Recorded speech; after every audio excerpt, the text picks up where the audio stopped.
Today, let's talk about 4 areas where you can improve your podcast and its assets. That's all coming up next.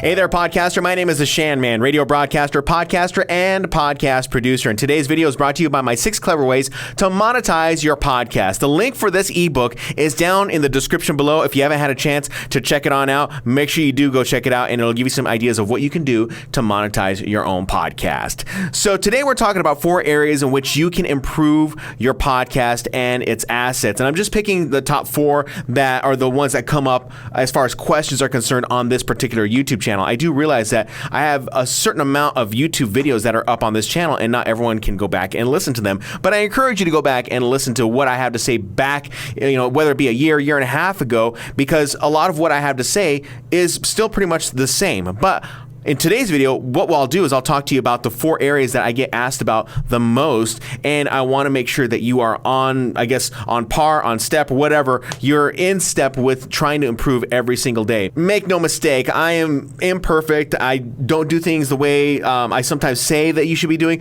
but they are best practices, and I try to make sure that I'm utilizing my own best practices on my own website, my podcast, and of course, my YouTube channel. So let's go ahead and jump into number 1. Number 1, invest in quality equipment. This is something that I think is very important for a podcaster. Oftentimes, I get asked on this channel whether you can just do a podcast with a USB microphone, and my answer to that is yes and no. If you're looking to grow your podcast, you're looking to expand and become a lot better as a podcaster, a USB microphone, it will probably do for a while, but there may be the element where you want to start inviting guests, you want to start inviting co-hosts, and that's going to require you to invest in equipment. And as I always tell people in the comments of this particular channel, if you want to invest in equipment, I recommend that you invest in the mixing board, the Yamaha MG10XU mixing board. That's the mixing board that I've had for the last 6 to 7 years. Well, probably longer than that, because I have the analog version of it, but I have the MG10XU, and it's a durable mixing board. I also would invest in quality microphones. USB microphones do a really good job, and they sound really clear, and I promise you they will do a great job. But if you're trying to do a podcast with 2 USB microphones plugged into your computer, you're asking for too many resources from your computer to actually process and record the audio. This is just something that is not a capability right now. And maybe if there's someone out there that is, developing computers, you can fix that capability. But the technology is always improving. Number 2, you should be improving your volume / your gain / normalization on your final mix down of your podcast. Oftentimes when I listen to podcasts, and the reason why I tune out of podcasts most of the time is because the podcaster has done a poor job of mixing down their audio with the right decibel levels in their podcasts. So typically what I hear, and most commonly what I hear, are podcasters who have a music bed underneath their voice. And what happens is that music bed is overpowering their voice. It's too loud, and you can barely hear what the person is saying. Or maybe the music bed is too low, all right? Or maybe the overall sound itself, once you've mixed it down, it is too low.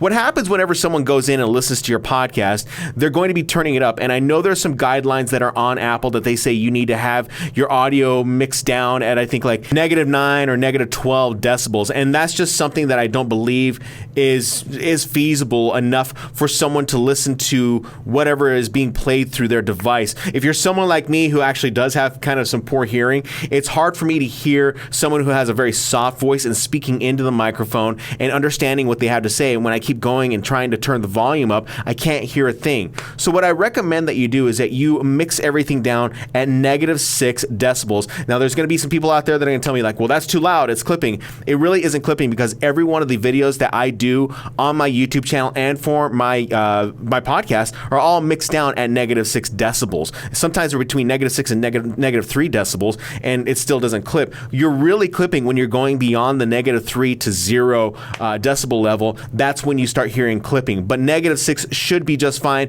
and it's enough for someone to be able to turn the podcast on, have it turn, say, full blast, and be able to turn it down. Give the listener the control of how loud they want to hear your podcast. That's going to be very helpful. Number 3, Your program should have better continuity, better programming continuity. What do I mean by programming continuity? Well, likely you've heard a podcast where the podcaster gets on, he introduces the podcast, and he says, today we're talking about self-help and how to help ourselves, find more clarity in our head. So you hear them describe that introduction, and that introduction has a music bed that's underneath it, and then maybe that particular podcast has on the next element a commercial.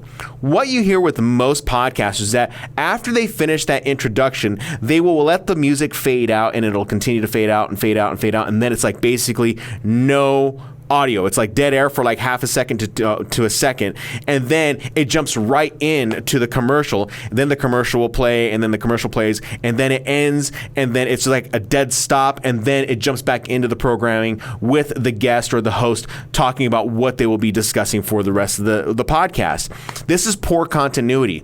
Continuity is something that you hear on the radio all the time. It's like when you're hearing the announcer and they're talking and they have the music bed and they finish their thought, and then almost immediately after they finish their thought, the next element, the next audio element is happening. And then once that audio element is happening, it is stitched together with the following element after that, and so on and so forth. So you're hearing continuity. You don't want to keep your listener hanging because they just will fast forward, and it gets a little annoying. So create a better listening experience for your listener whenever you're editing your podcast. And number 4, let's talk about one of the things that I think podcasters really neglect, and that would be your website. I get asked on this YouTube channel all of the time whether or not a podcaster should have a website, and my answer to that is absolutely yes. Now, I would stay away from websites such as Wix. So they just don't offer enough in terms of what you're going to be looking for later on down the line. If you decide to keep your podcast as something that is a serious hobby, and you're turning it into something that is a monetization machine,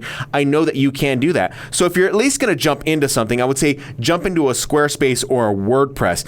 I would say Squarespace because it's a little more user-friendly. I've used it with clients before. WordPress is effective, but there's just so many wheels and gears and everything. There's so much in WordPress, you can get lost in WordPress. It's a wonderful content management system, but it's very, very, very cumbersome. Squarespace handles a lot of that for you, and you can make some really great sites on Squarespace. So I recommend that. Now, if you really want to step up the game, you want to create, say, like a podcast that has a community, like a Facebook community, I would recommend jumping into something like a Kajabi. Kajabi has a wonderful website platform where it's an all-in-one platform where you can create sales, you can sell products on there. They have something called Ghost Products, so you don't have to use their overall feature that is creating a product inside the website. You can create actual like ebooks and sell them to your podcast audience. So let's say you're in a knitting podcast and you have some type of guide you want to sell. You can sell it directly through Kajabi, and it's an all-in-one platform that makes the whole thing seamless.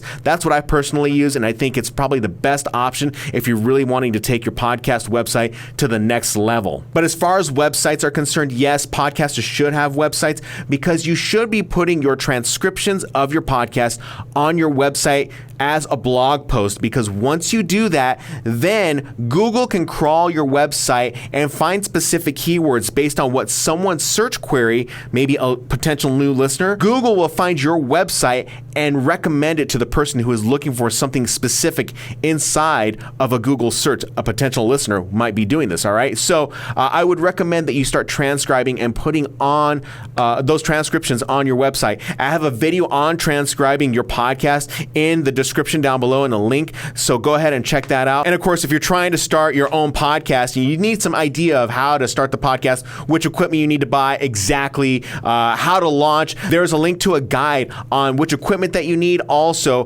the steps to take the launch process to the next level. And if you're showing up on this YouTube channel for the very first time and you're exposed to one of my brand new videos right now, this is brand new as of this recording, go ahead and hit that subscribe button and hit the little bell button so you can get notified when I drop a brand new video.